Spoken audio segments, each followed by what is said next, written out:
ये जो धर्मांतरण का धंधा चल रहा है वो आप ही लोगों के टैक्स के पैसे से चल रहा है। कैसे चल रहा है? टैक्स आप लोग देते हैं ना। भारत में एक माइनॉरिटी स्कीम चल रही है कि अल्पसंख्यक छात्रों को हम पैसा देंगे। भारत के संविधान में कहीं माइनॉरिटी डिफाइन नहीं है। एक मेरी पीआईएल उस पर भी चल रही है। भारत के किसी कानून में माइनॉरिटी डिफाइन नहीं है, न संविधान में माइनॉरिटी डिफाइन है, न कानून में माइनॉरिटी डिफाइन है। लेकिन 1992 में नरसिम्हा राव की सरकार ने एक माइनॉरिटी कमीशन कानून बना दिया। एक ही तीर से दो निशान साधा। एक तो जिसको फायदा पहुंचाना था उसको माइनॉरिटी घोषित कर दिया, दूसरा हिंदुओं को बांटना था इसलिए बौद्ध और सिख को भी माइनॉरिटी घोषित किया, और 2014 में आते आते जैन को भी घोषित कर दिया। एक ही तीर से दो निशाना। हिंदू, बौद्ध और सिख भारत के सारे कानून में हिंदू कहलाते हैं। पहला कानून आया 1992 में जिसने हिंदू को मेजॉरिटी बना दिया, जैन बौद्ध को माइनॉरिटी बना दिया, सिख को माइनॉरिटी बना दिया। और आज वो डिवाइड बढ़ते बढ़ते बढ़ते आप पाकिस्तान में देख लीजिए, वो सिख अपने आप को माइनॉरिटी मानी नहीं, वो हिंदू नहीं मान रहे। ये बीज बोया गया कानून बना के, उससे पेट नहीं भरा। 2006 में माइनॉरिटी अफेयर मिनिस्ट्री बना दिया। उसके पहले भारत में कभी माइनॉरिटी अफेयर मिनिस्ट्री नहीं थी।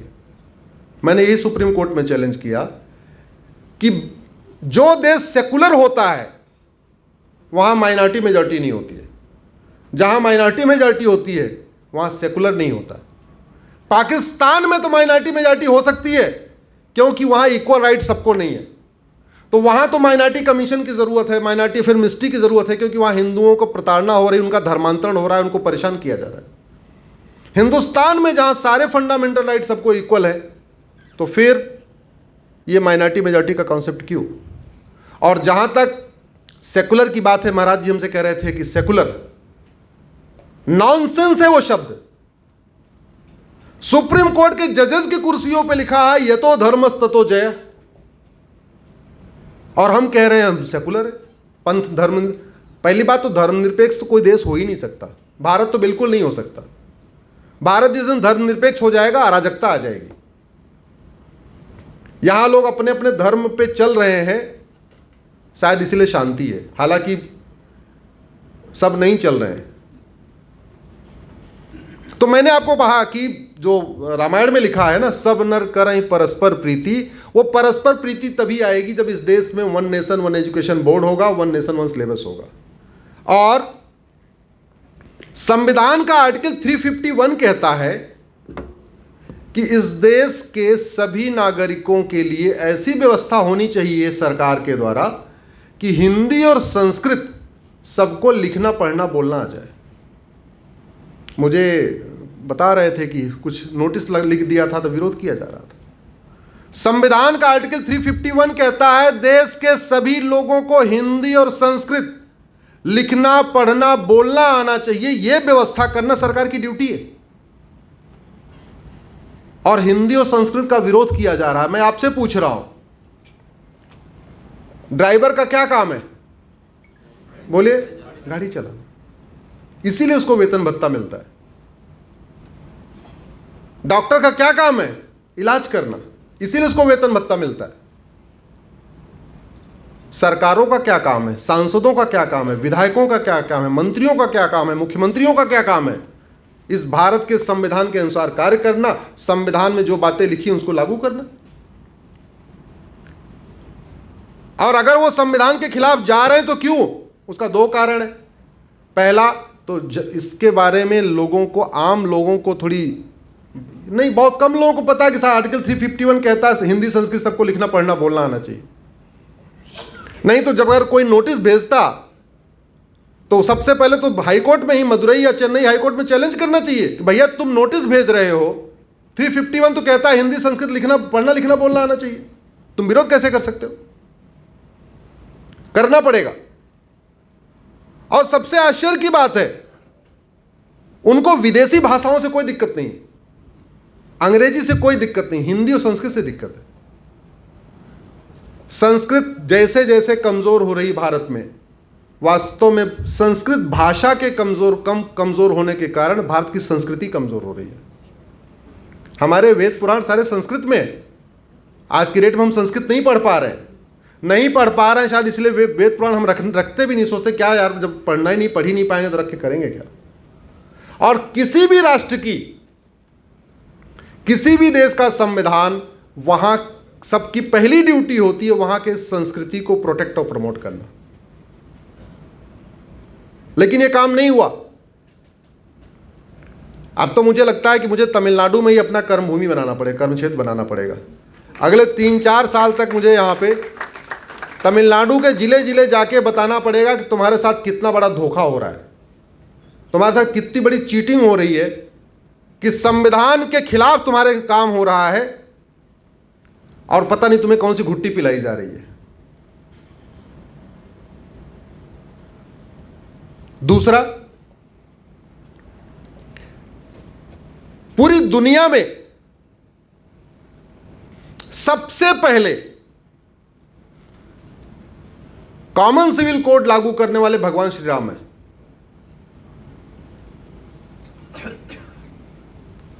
आप जरा सोचिए, भगवान राम ने कितना विवाह किया? जोर से बोलिए जरा। लक्ष्मण जी ने, भरत जी ने, शत्रुघ्न जी ने। भगवान राम के कितने बच्चे? लक्ष्मण जी के, भरत जी के, शत्रुघ्न जी के। ऐसे कैसे हो जाएगा? ऐसा कैसे हो गया? भगवान राम, लक्ष्मण, भरत, शत्रुघ्न जो चक्रवर्ती नरेश थे, दुनिया के सबसे प्रसिद्ध राजा थे, ऐसा क्या उस समय कोई राजा ऐसा नहीं था जिसने कहा हो भाई हमारी बेटी से विवाह कर लो? पहले तो परंपरा थी, पहले तो राज्य के रिश्ते को मजबूत करने के लिए भी विवाह किया जाता था। और भगवान राम जैसा चक्रवर्ती नरेश, मर्यादा पुरुषोत्तम, मर्यादा में रहने वाला, उसने दूसरा विवाह क्यों नहीं किया? लक्ष्मण जी ने दूसरा क्यों नहीं किया? भरत जी ने दूसरा क्यों नहीं किया? शत्रुघ्न जी ने दूसरा क्यों नहीं किया? और फिर 2 ही बच्चे राम जी भगवान के क्यों? तीसरा क्यों नहीं? न 1 न 3, चारों भाइयों में न किसी को 1 बेटा, न किसी को 3 बेटा, सबके 2-2-2। मानव इतिहास में सबसे पहले कॉमन सिविल कोड लागू करने वाले भगवान श्री राम हैं। मानव इतिहास में सबसे पहले पॉपुलेशन कंट्रोल पॉलिसी लाने वाले भगवान श्री राम हैं। और पहले चीजें संविधान नहीं होता था, यथो राजा तथो प्रजा। राजा का व्यवहार ही प्रजा के लिए एक उसके पहले बहुविवाह था। दशरथ जी ने 3 विवाह किया था। भगवान राम के बाद फिर वो परंपरा टूटी, बाद में भी बहुविवाह शुरू हुआ। इसीलिए जो लोग कुछ कहते हैं ना, हम लोग गुड गवर्नेंस में केवल भगवान राम की बात क्यों करते हैं? क्योंकि भगवान राम ने लाखों साल वो पहले कर दिया जो आज भी अमेरिका, यूरोप, भारत जो अपने आप को डेवलप्ड कंट्री कहते हैं, या जो डेवलपिंग कंट्री हैं, या जो डेवलप बनना चाहते हैं, वहां पे आज भी चर्चा होती है राम राज्य की। कैम्ब्रिज में राम राज्य के ऊपर रिसर्च होता है, ऑक्सफोर्ड में राम राज्य के ऊपर रिसर्च होता है।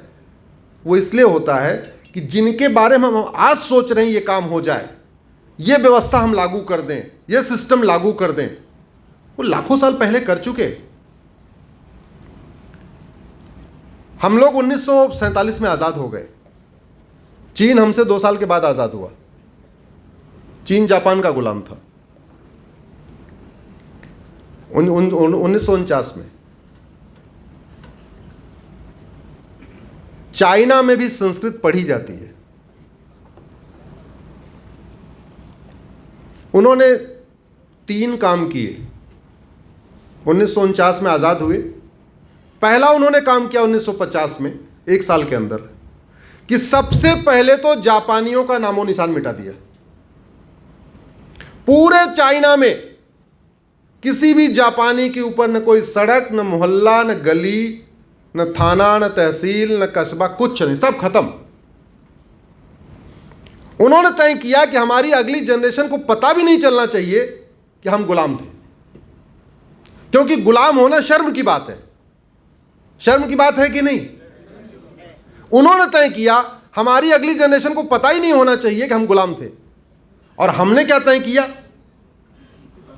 Babar road, Humayun road, Ghazni road, Ghori road, Tughlaq road, Akbar road, Shahjahan road, हाँ, गाजियाबाद, फरीदाबाद, महमूदाबाद, मुरादाबाद, औरंगाबाद, बख्तियारपुर, मुगल सराय। क्यों किया हमने ऐसा? क्योंकि न राम राज्य पे जनता से कोई डिमांड आई। डेमोक्रेसी है ना, डेमोक्रेसी में डिमांड एंड सप्लाई चलती है। जो डिमांड होती है वो सप्लाई होती है। डिमांड ही नहीं किया आगे किसी ने। और सबसे आश्चर्य बात, दिल्ली में जो गजनी, गोरी, तुगलक, बाबर, हुमायूं, औरंगजेब के नाम पे सड़कें हैं शाहजहां पे, इसको गजनी गोरी ने बनाया भी नहीं था। आधी सड़कें अंग्रेजों ने बनाई थी और आधी कांग्रेस ने बनाई। एक भी जो मुगलों के नाम पे सड़क है दिल्ली में, वो मुगलों ने नहीं बनाया था। ऐसा नहीं कि बाबर अपनी सड़क बना के फिर वहीं लेट गया, ऐसा नहीं है। ना कोई गजनी बना के गया। बनाई किसने? अंग्रेजों ने। क्यों? Divide and rule. उनको पता था आज सड़क बना दे रहे, आजादी के बाद जब इसका विरोध होगा सड़कों के नाम का, ये आपस में लड़ जाएंगे, इसलिए बनाई गई। इसी तरीके से भारत में जितने भी शहर हैं मुगलों के नाम पे, एक भी शहर उन्होंने बसाया नहीं है, एक भी नहीं शहर। तमिलनाडु में मुगलों के नाम पे मेरे समझ से कोई शहर नहीं होगा, क्योंकि यहां मुगल आए नहीं। लेकिन यूपी, बिहार, बंगाल, उधर एक भी शहर नहीं बसाया। मैं आपसे पूछता हूं, कोई व्यक्ति आपके घर पे आए, एक डकैतों का झुंड आए आपके घर पे, पिताजी की हत्या कर दे, माता को इज्जत बचाने के लिए आग में कूदना पड़े, आपके घर की तिजोरी लूट ले, बाकी चाचा वाचा सबको मार दे, आप छोटे हैं इसलिए आपको माफ कर दिया, भाई छोटा है चलो बच्चा छोड़ देते हैं। बड़े होने के बाद एक पुत्र का धर्म क्या कहता है, और जाते जाते जो अग्रवाल भवन था वो नेम प्लेट भी हटा के उस पर अपना बाबर भवन कर जाए या तुगलक भवन कर जाए। एक पुत्र के नाते आपका क्या धर्म है? नेम प्लेट को कंटिन्यू करना या नेम प्लेट को हटाना? लेकिन नहीं हुआ। अरे जिन लुटेरों के कारण राजस्थान में इतना बड़ा जौहर हुआ, जिन लुटेरों के कारण हैदराबाद में महिलाएं कुएं में कूद गईं, जिन लुटेरों के कारण हजारों महिलाएं गंगा जी में कूद गईं, जमुना जी में कूद गईं, कहां कहां कूद गईं इज्जत बचाने के खातिर, जिन लुटेरों ने हमारी आइडेंटिटी को खत्म करने की कोशिश किया, हमारे धर्म को खत्म करने की कोशिश किया, हमारे सम्मान को खत्म करने की कोशिश किया, हमारी पहचान को मिटाने की कोशिश किया, उनके नाम पे सड़क, मोहल्ले और गलियों को कंटिन्यू करना, यह धर्म है या अधर्म है? जो लोग मौन हैं वो अपने नागरिक धर्म का पालन नहीं कर रहे हैं, और जो सांसद विधायक इस पे मौन है वो तो अपने संवैधानिक धर्म का पालन नहीं कर रहे। ये सांसदों, विधायकों को भारत की संस्कृति को बहाल करने के लिए वेतन भत्ता, गाड़ी बंगला मिलता है, केवल फीता काटने के लिए नहीं मिलता। सांसदों को, विधायकों को, मुख्यमंत्रियों को भारतीय संस्कृति, भारतीय वेशभूषा, भारतीय रीति रिवाज, भारतीय परंपरा, भारतीय ज्ञान विज्ञान के प्रचार प्रसार के लिए आप लोग चार्टर्ड प्लेन देते हैं, फ्री एयर टिकट देते हैं, फ्री रेल टिकट देते हैं, हर जगह फ्री फ्री फ्री फ्री पता नहीं क्या क्या देते हैं, सिक्योरिटी देते हैं। किस लिए देते हैं? काम क्या है? यही तो काम है, संविधान को लागू करना। और जब संविधान बन रहा था तो चर्चा हो रही थी कि संविधान का उद्देश्य क्या है। इसके प्रियम्बल में इसका उद्देश्य लिखा हुआ है, इक्वालिटी, जस्टिस, लिबर्टी, फ्रेटर्निटी।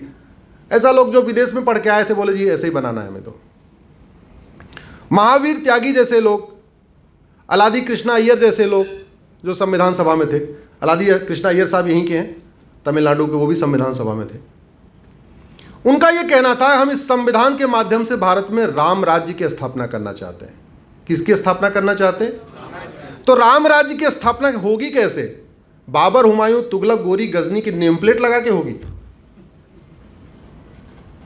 हमें देखना पड़ेगा उस समय की बेस्ट प्रैक्टिस क्या थी।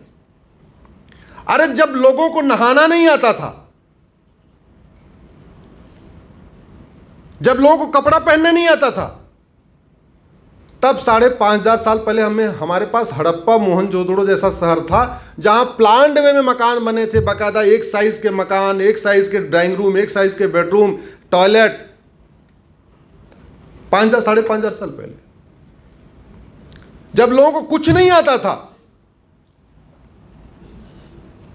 तब रावण पुष्पक विमान से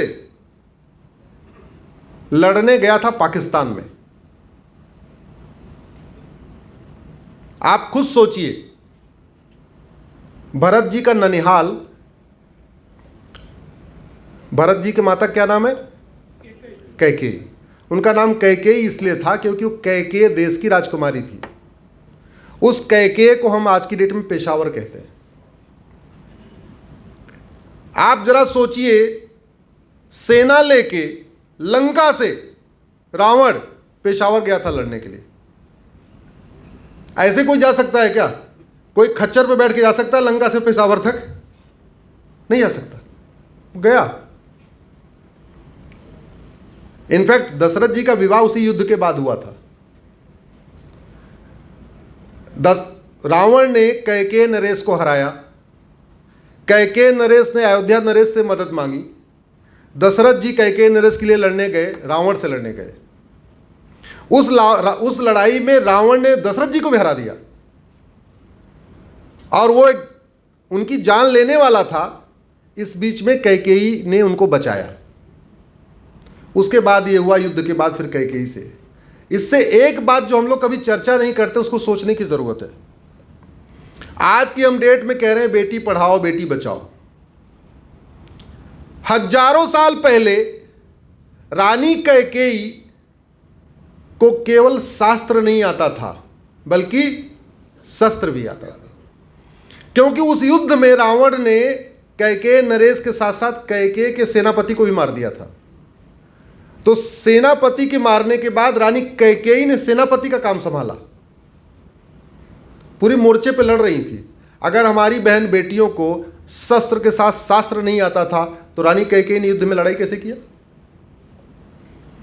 अब सवाल यह है कि हम पेशावर को तो कैकेयी दोबारा नहीं करा सकते। दुर्योधन के ननिहाल गंधार को तो दोबारा हम गंधार नहीं बना सकते, वो तो अफगानिस्तान हो चुका है। पाकिस्तान में हम पेशावर को कैकेयी नहीं करा सकते, वो तो हो चुका, हमारे हाथ में नहीं है।